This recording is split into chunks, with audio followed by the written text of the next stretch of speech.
Hi guys, this is Mac here, and Mac is back again with his YouTube channel, which is called Mac Vlogs. So my guest for today is Tamsyn Pereira, all the way from Oman. She is a psychologist, and she's working in Whispers of Serenity. So it's really amazing. Basically, this topic is really going to be talking about the mindsets and how do we really need to go to the therapist? Should I go and meet her? Yes, I think so. So let's go welcome our guest, Tamsin. How are you? Hello. Hi, it's nice to finally get to talk to you. Same here. So, who is Tamsin Pereira and what is she doing in Serenity, Whisper of Serenity? Ooh, okay, that's the first one's a difficult question. So I'll tell you what I do at Whispers of Serenity. I'm a child and young adult psychologist, and I see clients with behavioral issues, clients who are on the autism spectrum, clients with Down syndrome disorder.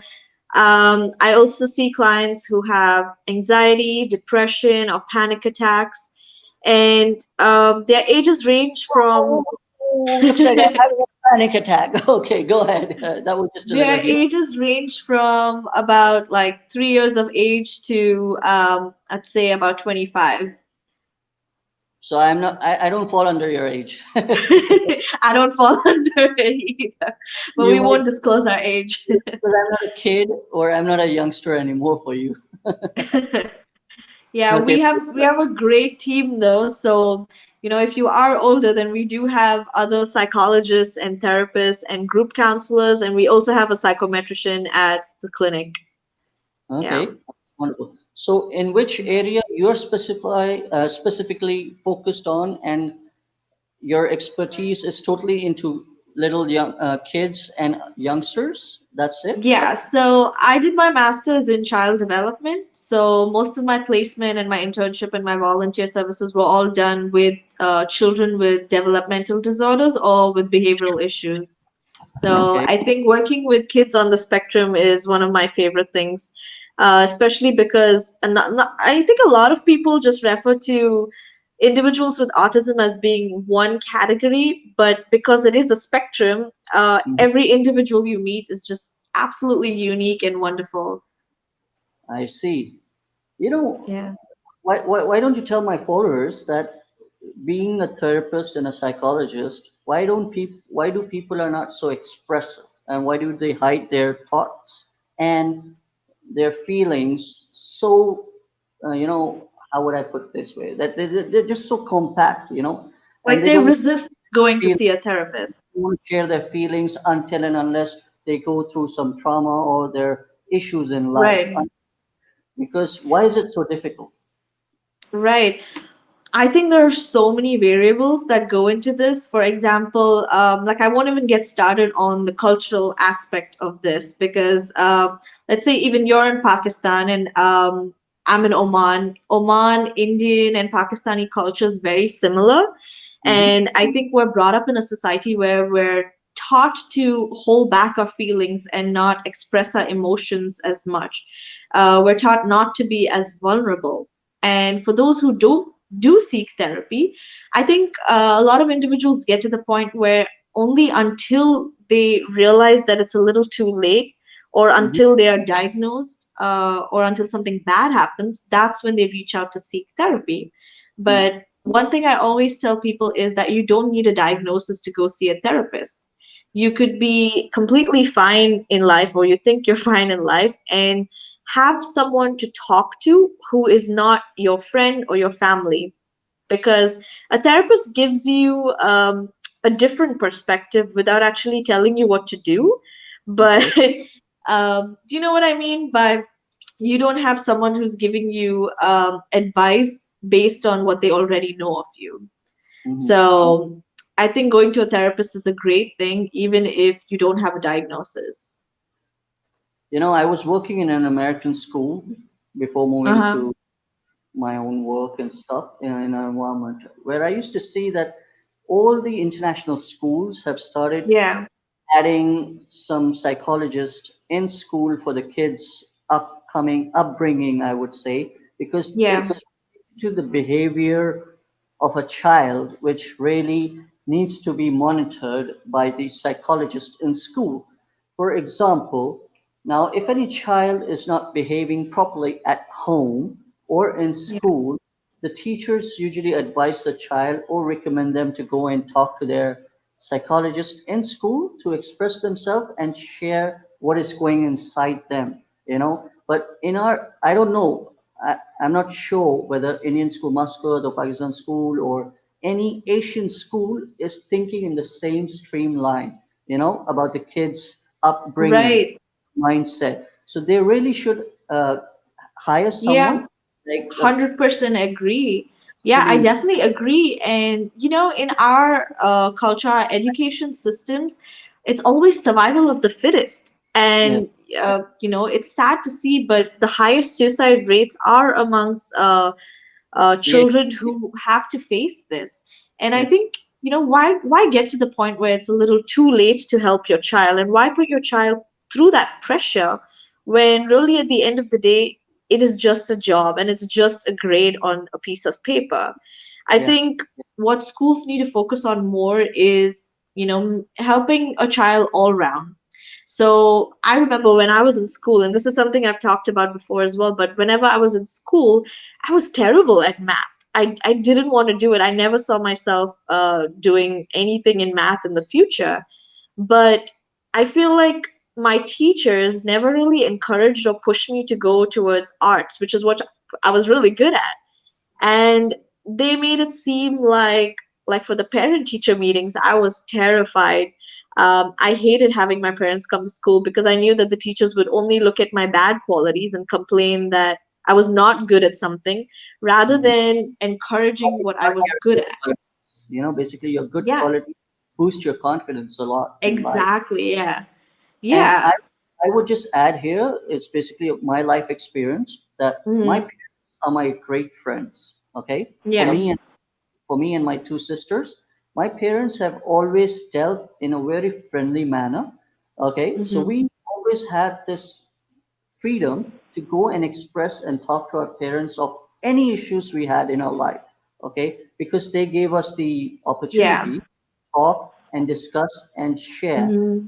get you know, trapped or get involved in wrong uh, circle or society where people can, get strayed easily. So what I would Right. suggest through this platform and to your knowledge as well, that as a therapist, you should tell all the parents out there that they need to become the friends of their kids. Otherwise, the Yeah. kids are, otherwise the kids are never going to express themselves. I think it's a very fine line though, because I don't think most parents want to be I don't think the child either wants to be their parent's friend. I think there's a very fine line to cross where it's I, a parental figure. what you're saying is that I will add, sorry for the little Yeah, interruption. yeah. It's totally depends when the kid wants to become a friend with the parents, Right. okay? Because the parents are always willing to talk, okay? Because in this society, in this world, Mm-hmm. parents are the best friends for the child. Okay? I tell you why. Because once you're out there, you will find many people from different countries and all, and they Mm-hmm. can be your friends, but they can never know you from inside, where you can go wrong. But your Right. parents as a guidance mentors, as Yeah. parents, they know you really well. So because once you do friendship with them, your life becomes a lesson and you learn that lesson for the future of your True.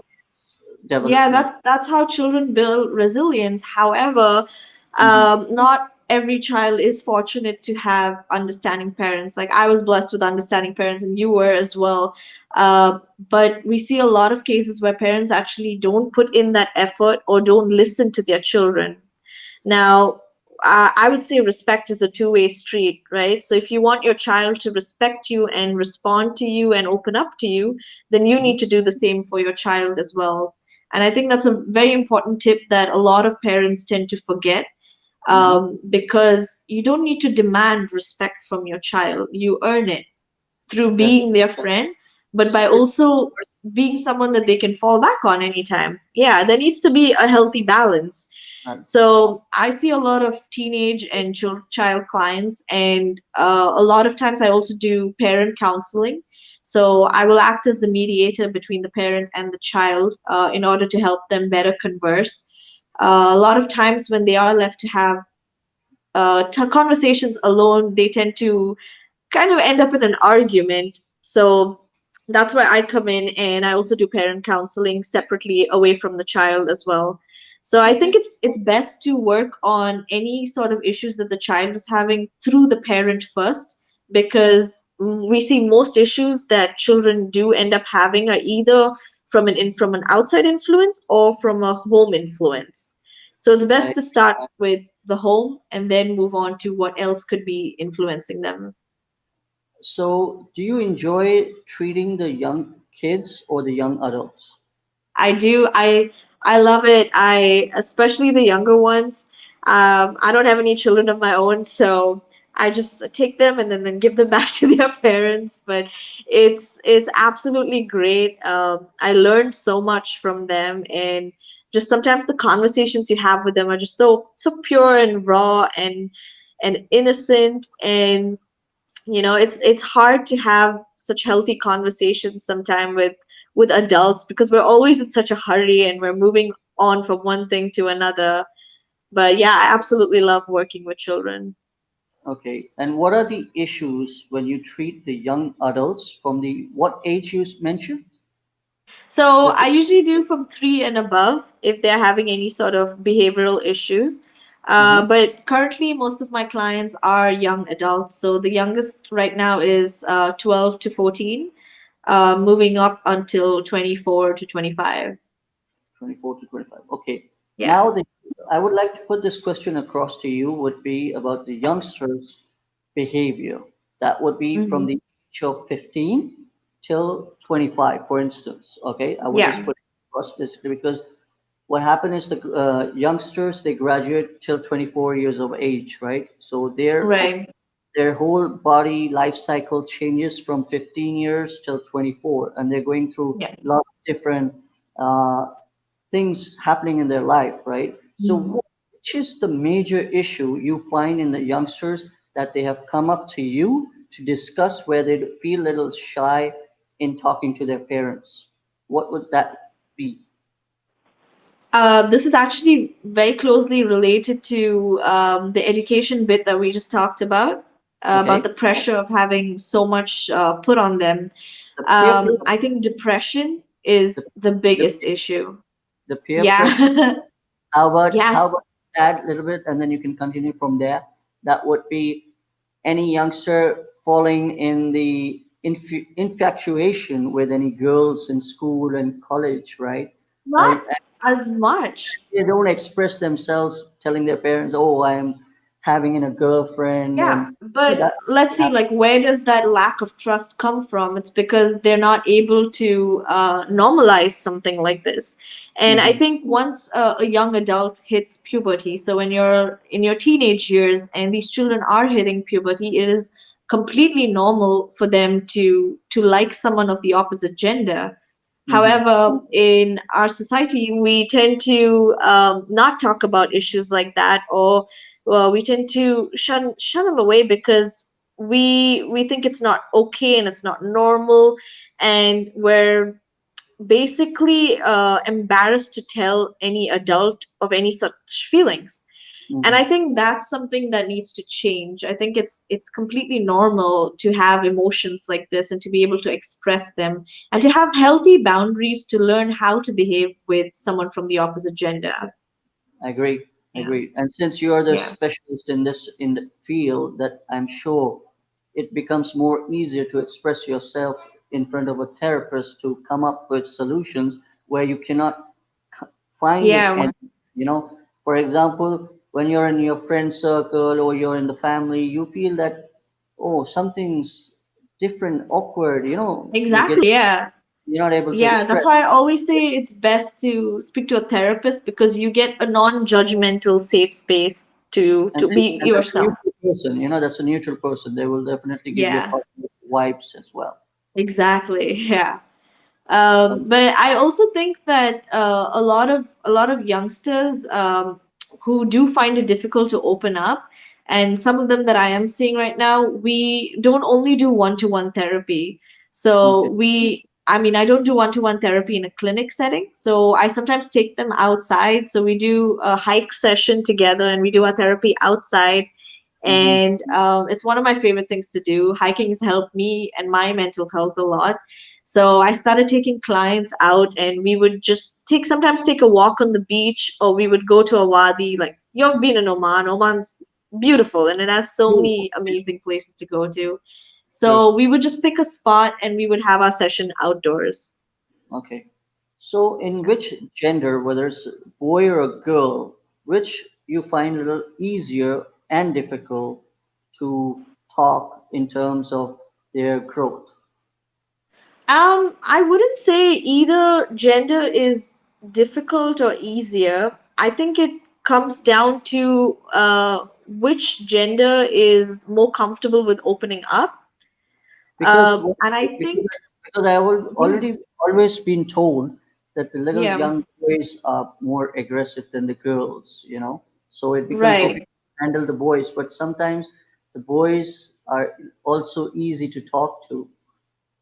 Well, I think we do live in a patriarchal society where I think a lot of women are taught from a very young age to listen to what others say and to not really be who they want to be. I think things are changing now and women are going a lot more forward. But men are also, as little boys raised to be more aggressive, or they're not allowed to play with toys that are considered female toys. And Hmm. I think it really comes down to sexism in society. And I don't think they should be separated, and they should both be encouraged to, for men to open up and talk about their feelings, and for women to go out there and kind of break the barriers in a patriarchal society. From my platform, I would like you to say this very loud and clear for all the Yeah. parents out there and all the people out there, that how they should become friends with their kids so that they can come Hmm. forward and express themselves, and from the age from 10 to 20, because that is the Yeah. typical age of any child. They're going through their transformation. A lot So of changes. Yeah. a lot of changes happen within themselves and everything, and that is the time when the kids don't want to talk and share. They want to keep it to Hmm. themselves. So I want you to say this message very loud and clear as a therapist, that kids, come forward, talk to your parents, so that whatever the issues you're facing in school or in your private lives, you need to talk. Talk, talk, talk. Please. My message to parents before the kids is to get parents to actually listen to their kids. More important, that's the most important thing. Hmm. You see a lot of times kids are trying to reach out with both verbal and non-verbal cues. They do try to reach out to their parents, but there are a lot of families where the parents don't really pick up on these cues. So I think it's most important for a parent to actually listen to your child. And for instance, a good activity would be, if your child comes home from school, instead of just asking a basic question such as, "How was your day today?" I think try and sit down with them for even 5, 10 minutes, and have a proper conversation. Ask them what their emotions were. Did anything new happen? And pick up on these emotions. Children are very, it's very visible how they feel. So let's say in an example where your child is being bullied, but they don't speak of it. Notice Yeah. their behavior, notice their change in behavior. Parents need to keep an eye on stuff like this to Hmm. see if their child is being abused physically or sexually or emotionally abused. Hmm. And if you do tend to pick up on these cues, then it's your job as a parent to have that conversation with the child without making them feel like they have done anything wrong. So listen to your child, and ask them questions, pay attention to their behavior. And also, I think it's great for parents to share their own personal experiences with the child. A lot Yeah. of parents, I think, hesitate to say when they've made a mistake or to accept that they've made a mistake. Hmm. And children learn from their surroundings, starting from home. So if they know that my mom or my dad has made a mistake, they will remember that in the future and be able to maybe better their course. I totally agree. I totally agree. Yeah. Another important message would be really loud and clear would be that, as you mentioned about the bullying, that is Hmm. really so personal that the kids, whether it's boys or girls, they don't want to talk about it basically because they find Right. it really awkward. Like I'm sure you've been to ISM, I've been to in different schools as well, and we all have seen bullying happen from the younger age. And as I mentioned earlier, way before we started, that Yeah. when your parents are so friendly, you can go and talk to them that what's happening is it's being expressive, right? You need to be expressive. So this Yeah. topic of bullying, whether it's for boys and girls, how they should get aware that something is wrong happening, and how they can express themselves to their parents and teachers in the right way so that these things can stop in our schools. What message would you like to give on that particular bullying topic for the young kids? Okay, if anyone is getting bullied, I would suggest first, if you do have a healthy relationship with your parent, to first tell them.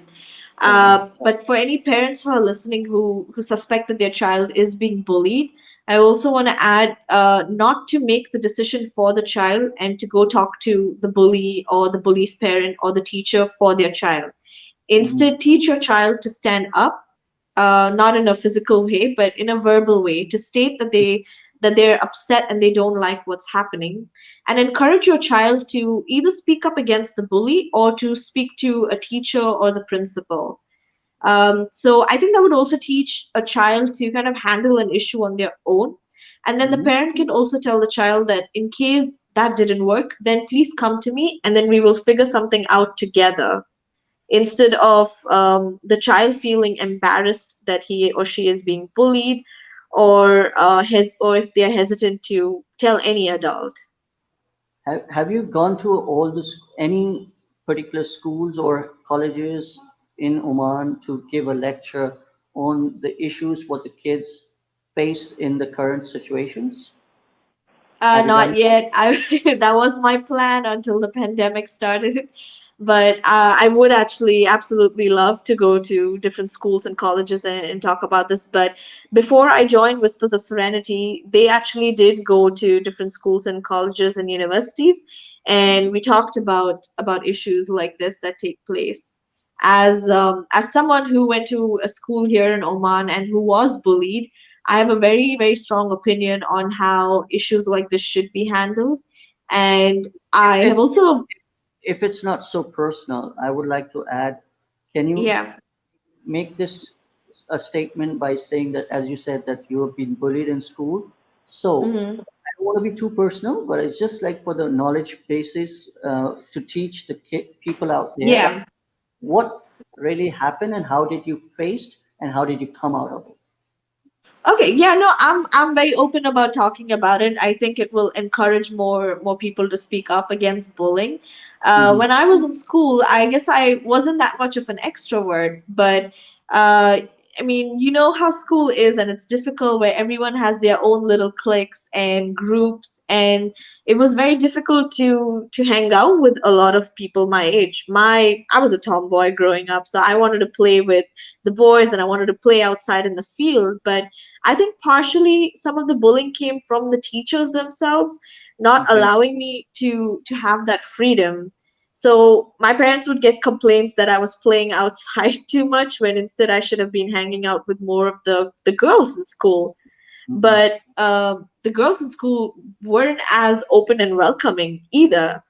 Hmm. So, as a child who didn't really have that many people to talk to in school, I think my dog is the one I would rely on. So that was like my favorite person to go back to. Um, which is actually eventually how I ended up getting into animal assisted therapy as well.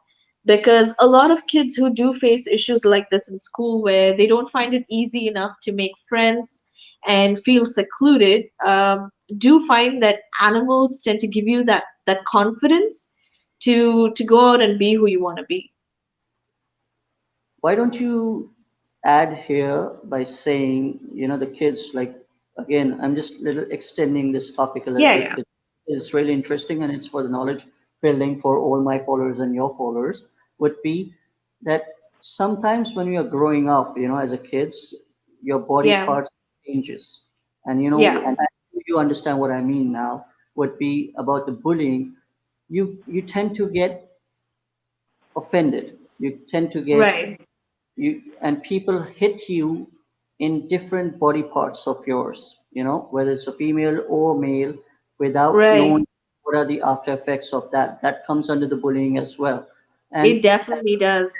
and you don't open up in saying that, please hang on, this is not acceptable. A lot of kids, boys or girls, they don't do that at all. So how can we Right. avoid toxic people, toxic boys and girls coming closer to us in doing and hitting us on our private parts? I actually used to see that in school as well for a lot of my male classmates. Hmm. And I think something that you mentioned about, how children at that age are growing and you're hitting puberty around that age. So a lot of kids whose bodies are changing aren't they haven't had a good healthy conversation with their parent or their counselor yet, Hmm. so it's a big change and you're going through so many hormonal changes and developmental changes. On top of that, you're going to have all this peer pressure to be a certain type of body image that the media portrays, True. which really affects a lot of young boys and girls. And I think a lot of people think it affects women more than it does men, but I think it's pretty equal. Equal. So growing up, I think if there were healthy conversations surrounding a healthy body image, instead Hmm. of people hushing about it and saying, "Oh, that's a taboo subject. You cannot talk about body images and growth and how your body grows in different ways and everyone's a different shape and size." And that needs to be accepted at the end of the day. We're not True. all going to be like an Instagram model. So I think it's affected a lot of young teenage boys and girls to perceive themselves as being unattractive because they don't fit a certain body type. And And I think the basis of it all comes down to a lot of family members mhm. talking about bodies. For instance, I mean, we're from similar cultures, so you always go visit an uncle or an auntie, and they comment on how thin you are or how fat you are, how tall you've How become. fat everything you are. Yeah. And you don't realize how much that actually affects a child, even no matter how young they are. If you're going to comment on their body image, I would say don't. Instead, say something healthier, like, you're intelligent and you've learned so much, but don't Yeah, comment on someone's body image. true. Basically, because the God has made us in different shape and sizes, so it Yeah, doesn't matter. exactly. So the people should not Yeah. be bothered to talk about anyone's appearance and how they look like. Basically, because see, sometimes I would say myself, I would put myself in forward that sometimes when you're growing up and you compare yourself with your cousins and your friends and everybody, the Mhm. complex issues come It in the does. child's mind when they're growing up, because they tend to think that you're lesser than the other person. That's why they're being compared. Yeah. First thing, love your child, never compare your child. Do you agree with that? Love your child just as they are, and even if you think your child is making mistakes, and correct them, but then let them also allow them to give them that space to make their own mistakes as Correct. well. Let them express themselves. Yes, definitely. I Okay, 100% agree with that. okay. Yeah, So, you know, which age you think, I will just keep on adding again the same thing, basically, because I want to yeah, make everyone understand and realize that it's important. This topic is all about for the kids, young kids, and young adults. They need to be expressive. They need to talk. They need to talk, talk, talk. So, therefore, I have a 7-year-old son. I'm sure okay. a lot of other kids. My sister has a kid who is growing up. He's 11 and one is 14 and all. So when they are growing up, so Mm-hmm. parents need to be very close to their kids, right? But Hmm. how do we understand the kids are hiding some things? What's that age? Which age you should tell your child, please come to me, rather than I get to hear anything about you from anyone else? I think I think that should start from as young as like your child is like 2 or 3 years old. A lot of parents hesitate and say they might do this later on, but your child is learning, and the information that they're taking in their brain is very malleable. So whatever information you're putting out and you're talking to your child, I always encourage parents that don't think that your child is too young to understand. Start them very young and explain to them that they can come to them whenever they want to. So give your child the ability to see that you are their safe space no matter what goes wrong. So even if I, they make a mistake, let them know that you might be upset, but you're still going to be there for them no matter what. I totally agree, basically, because Yeah. kids need the parents more at a time when they're totally down in life, right? Yes, definitely. I see a lot of clients whose families don't believe in mental health and who don't believe that depression exists, and they have no safe space to turn to because they do want to reach out for help and try and get therapy. However, they are financially dependent on their families. But if their families don't help them, then who do they go to? The kids don't go to the therapist, they don't go to their parents, but they go to the friends where they are negative people, and they tend to spoil their lives by doing all sorts of wrong stuff. So that is not Yeah. great. That It is not good. depends on the friends, right? Yeah, it does depend on and who they speak to as well. So you never know if your child is, maybe not had the best influence, or maybe they do. So it could go either way. So choose friends wisely.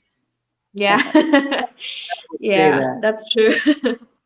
Okay, before we wrap up our session for today, so just one last request and a humble request, a positive message coming out from a great expert and a therapist to all the people out there. And in the end, you can give a shout out to my channel as well. Please go ahead. A positive note. Okay, I would say that right now, because of the pandemic, for whoever is listening to this, if you feel like you are alone in this, just know that you are not. As a therapist, I see so many people who believe that they are alone, but they really are not. Whispers of Serenity has a lot of services that we offer to everyone internationally as well. So if you're listening to this from Pakistan, India, Oman, anywhere in the world, just know that you can find us on Instagram. We're at Serenity Muscat, and we do a lot of webinars and free therapy sessions, talk sessions online as well. I also just started a group on WhatsApp called Uncomfortable Conversations, where Okay. we discuss issues like this. So that's free to join for anyone. And twice a month we meet online and we vent to each other. So it's like a mini therapy session, but we talk to each other. We get different perspectives from different individuals, parents, children. Everyone's encouraged to join. Thank you so much, Tamsin. That was so wonderful Thank to you have so much. you Thank today. you for inviting me. I really enjoyed this talk. Same here. It was my great honor to have you, basically, because I wanted to send out a message to all the people out there who is watching and listening and following my Mac vlogs around the world. So I'm just doing my small bit of uh, effort in bringing wonderful people for my sessions so that I can educate and change the lives of people. That's important by connecting. So I have Definitely. all the details on my description, so all the followers can go and connect with you on your Facebook, Instagram, and check out the website and connect them to you. Thank you. And if you So ever come back to visit Oman, please come visit our clinic as definitely, well. I will Yeah. definitely for sure.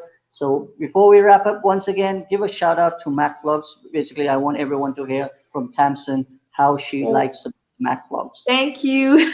Thank you so much, MacVlogs, for having the session and for talking to me. And I really hope that we've learned from this. And if anyone has any questions, then you can find me either on Instagram or through Mac Vlogs as well. I love that you're connecting so many different people from so many different fields of life. So that's great.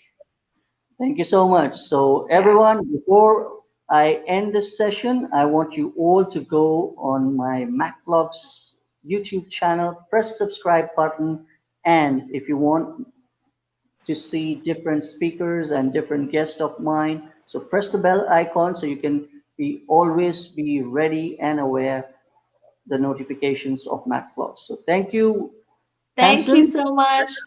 Bye. Wonderful. Take care. Here. Good evening. Have a good evening.